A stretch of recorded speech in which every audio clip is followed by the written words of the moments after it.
The Chicago Bulls fall to the Milwaukee Bucks 112-103, snapping their 5-game winning streak. We're going to be talking about the key takeaways from this loss against the Milwaukee Bucks. And so before we go ahead and we jump into it, I first want to remind you to slam dunk on that subscribe button, just like Monis Buzelis slam dunks in games. And so in exchange for slamming on that subscribe button, I'm going to give you nothing but daily content around the Chicago Bulls. And so make sure that you hit that like, you hit that subscribe, and you join the Chicago Bulls Insider family as we talk nothing but Chicago Bulls basketball. And so with that being said, let's go ahead and let's jump into it as we're talking about the key takeaways from this loss against the Milwaukee Bucks. And so I always like to start with the points that describe this game. And so the first one being that the second quarter was really rough for the Chicago Bulls, mainly because of the turnovers. And so in that quarter, the Bulls had 10 turnovers. At one point, they had 2 field goal attempts and 4 turnovers. And also, too, the offense went cold in that quarter. And so there was a 4-minute stretch where the Bulls did not score. That's where the Milwaukee Bucks would go up by 13 points. And that's also where we would see Giannis take off in that quarter because he had 4 straight dunks. He had an 8-0 run himself. And so the Milwaukee Bucks really took advantage of the fact that the Bulls went cold and also, too, the turnovers. And so that leads us to the next point. The Chicago Bulls turned it around in the third quarter. And so a third quarter turnaround. They got their first lead since the first quarter in that quarter. And also, too, I think that the Bulls did a great job as far as understanding the personnel. And so that means that when the Milwaukee Bucks were taking their shot blockers out of the game, I think that the Chicago Bulls did a great job in that quarter as far as getting downhill and attacking the paint. They also had a lot more activity on the defensive end, and that is how they were able to get back into this game in the third quarter, which leads us to the last point. The Bulls just couldn't close. And number one, the star power. And so with Giannis, he helped take the Milwaukee Bucks home. Didn't necessarily have the best fourth quarter, but again, having that star power, having that calming effect on the floor certainly helps you. And so he had 29 points, plus 13 in the plus minus box score. He had 1 block, 1 steal, 1 assist, and 8 rebounds. He also was 8 of 10 from the free throw line, 1 of 3 from downtown, and 10 of 15 in 25 minutes. This was his first game coming back from the calf injury. And also, too, what made it difficult for the Chicago Bulls to close is they were not able to get the stops when they needed it. And so I think that, they just were missing rotations and things like that. I felt like the Milwaukee Bucks were hitting those timely shots.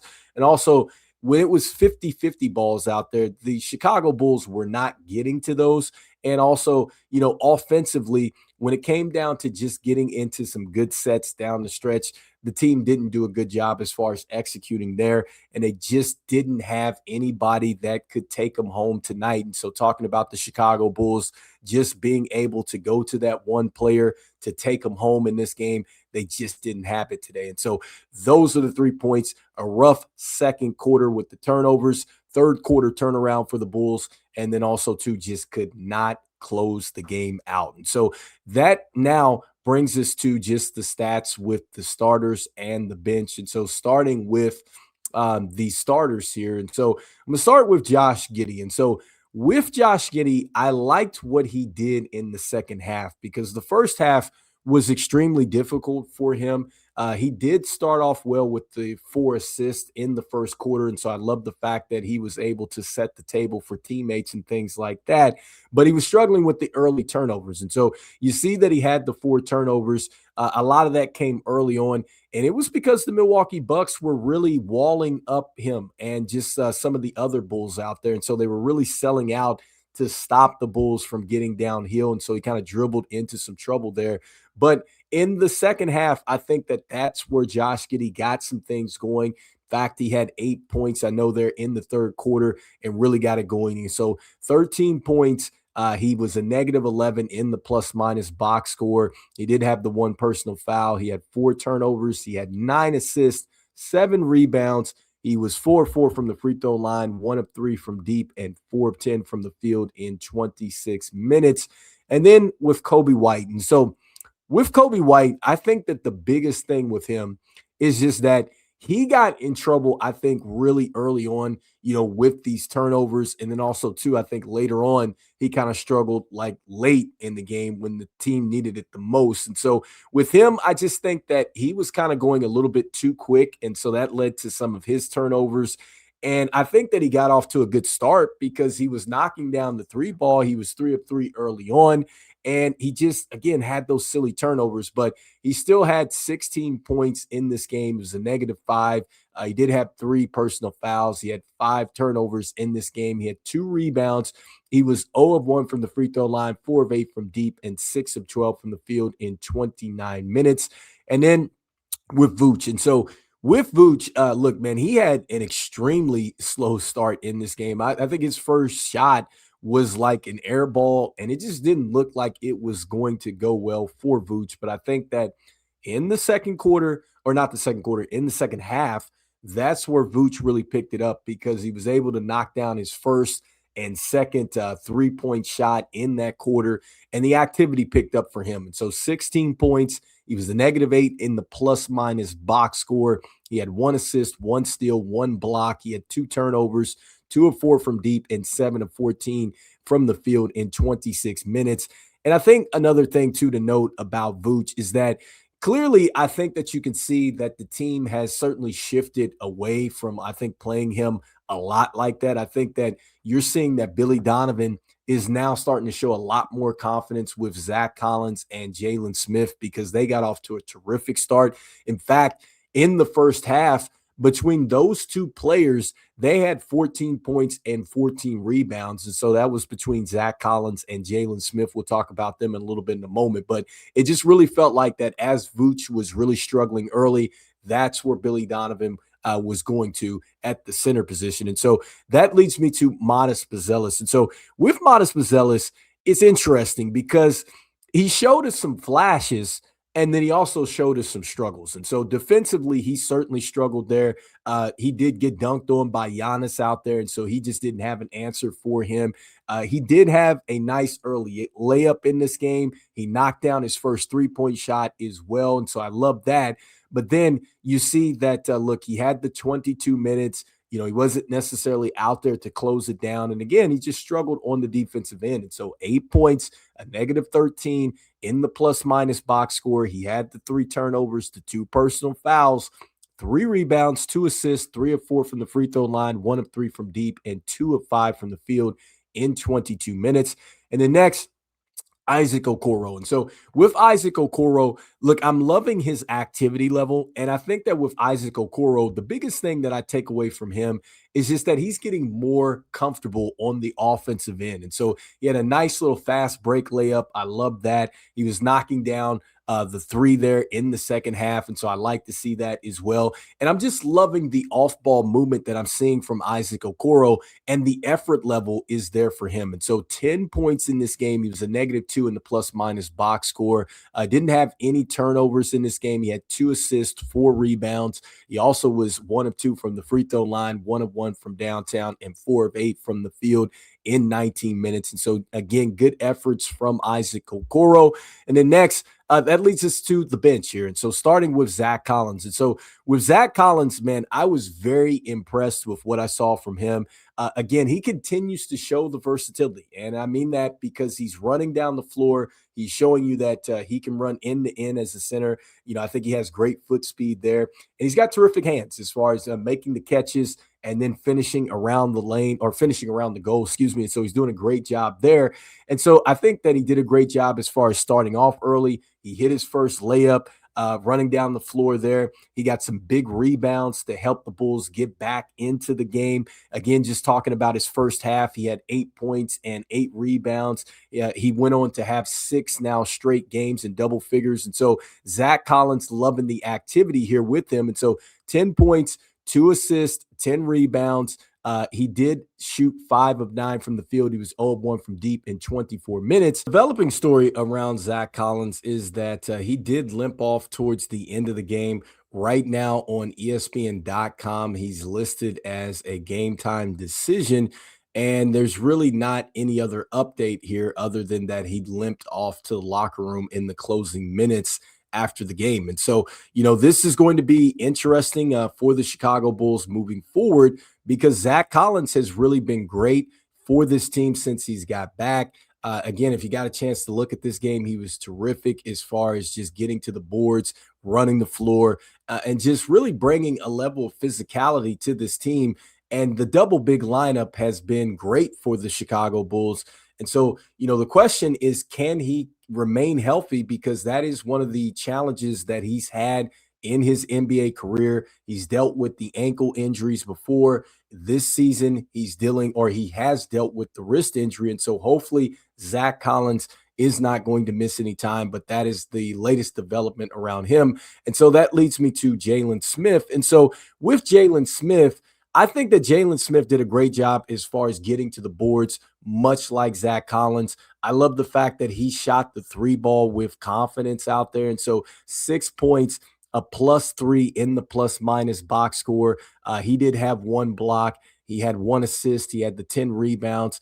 And he also was 2 of 6 from deep and 2 of 8 from the field in 22 minutes. Again, I think that he's showing a lot of confidence on the offensive end. The next with Patrick Williams. So Patrick Williams really struggled in this game. And so you see that he only played in 4 minutes. He was a -10.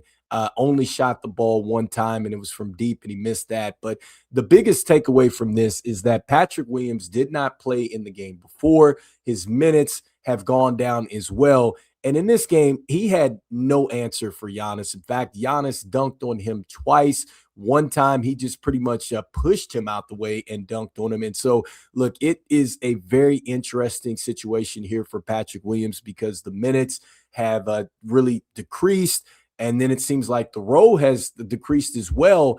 And so where, this goes or where they go from here is going to be just really, I think, another question around the Chicago Bulls, but just not a very good game with Patrick Williams. And so next with Kevin Huerter. And so with Kevin Huerter, what I liked best about him is just his off-ball movement. And so I think his activity level there really helps open up the floor. I thought that he had some good passes and some good boards as well. And so 7 points in this game. He had 4 assists. He had 6 rebounds. He was 1 of 6 from deep and 3 of 10 from the field in 24 minutes. Again, I think we always get some good activity off the bench from Kevin Huerter. And then next with Tre Jones. And so with Tre Jones, 6 points in this game. He had 6 assists. He had 1 steal. He had 1 turnover. He was 1 of 2 from downtown. He was 1 of 1 from the free throw line and 2 of 6 from the field in 22 minutes. And so Tre Jones was trying to, I think, get more fouls because that is one of the things that he's able to do is really draw the fouls. His first play in was a nice play, a tough layup over Miles Turner. He got the and one there and everything else. He knocked down a 3 there towards the end of the second to help the Bulls get back into it too. And so I liked the passes that I was seeing from Tre Jones and just him being a solid ball handler off the bench for us has been big. And so that obviously helps the bench unit. So a solid game. I just think that there were some things that he wished, he could get some more of, and mainly with the free throws and stuff like that. So next with Ayo Dosunmu. And so with Ayo, I think that Ayo really picked it up in the second half. I loved his defensive activity. Like I just talked about early on, his steal that helped the Bulls get back into the lead. And so I thought that that was good to see from Ayo. And it just felt like that this was a game where we started to see him get downhill a little bit more like we saw earlier in the season. And so good activity there, getting downhill and just being a slasher in this game. And so 11 points, he was a -1 in the plus minus box score. He had 2 steals, he had 2 rebounds. He was 0 of 3 from deep, 4 of 10 from the field in 21 minutes. And so next, I wanted to go ahead and jump into the team box score. And so the first thing that really jumps out of the team box score is that the Bulls were able to outscore the Bucks bench 40-36. And so barely outscoring the Bucks. I still think that the bench was huge for the Chicago Bulls in this game because I think that that's really how they were able to get back into the game. And so taking a look at some more numbers here for the team box score. And so the first thing that we're looking at is going to be the field goal percentage. And so you see here that the Bulls shot 42%, the Bucks shot 47% in this one. And so the Bucks shot a little bit better than the Bulls, 39 to 93, 40 to 86 there. And then when it came down to the 3-point percentage, and so both teams struggled in this game, but I think that the Bucks were able to hit the timely 3-point shots. And so 13 of 36, 36%. The Bulls 13 of 38, for 34% there. As far as the free throws, 12 of 16 for the Bulls were 75%. Still think that they can do a lot better at the free throw line. The Bucks 19 of 24 for 79%. And then the rebounds, you see that the Bulls were able to out rebound the Bucks 52 to 47, but still there were some 50-50 balls that just the Bulls needed to get to, and they weren't able to get to that. So offensive rebounds, the Bulls 16 to 11, 36-36 on the defensive rebounds, 28 to 22 as far as the Bulls leading in assists. And then this was a huge stat because the Milwaukee Bucks 12 to 5. I talked about the second quarter and the turnovers, the activity for the Milwaukee Bucks. And really, I think Kevin Porter and the way that he was able to play the passing lanes was huge. I think he had like 4 steals in this game. And so really hurt the Chicago Bulls there. The turnovers, the Bulls had 15. They gave up 16 points off of that. The Bucks 12 turnovers, but they gave up 16 points off of that. And then the fast breaks. And so I think that this was huge, mainly in the third quarter for the Bulls, 21 to 10 there. They were able to get to the fast break game. 48 to 46, the Bulls lead in the paint score. And then you see that the Milwaukee Bucks actually got up to a lead of 15. The Bulls' biggest lead was 7 in this game. And so, a tough loss for the Chicago Bulls. I thought that they really hung in there as much as possible, just didn't have enough to close this game out. And so you guys let me know in the comments what you guys are thinking as the Chicago Bulls winning streak is snapped at 5. Hopefully they can get back to another winning streak as they have a tough game coming up against the Minnesota Timberwolves. And so anyway, you guys let me know in the comments what you guys' key takeaways are from this one. And as we always say, go Bulls, and I will see you guys on the next one. All right, peace.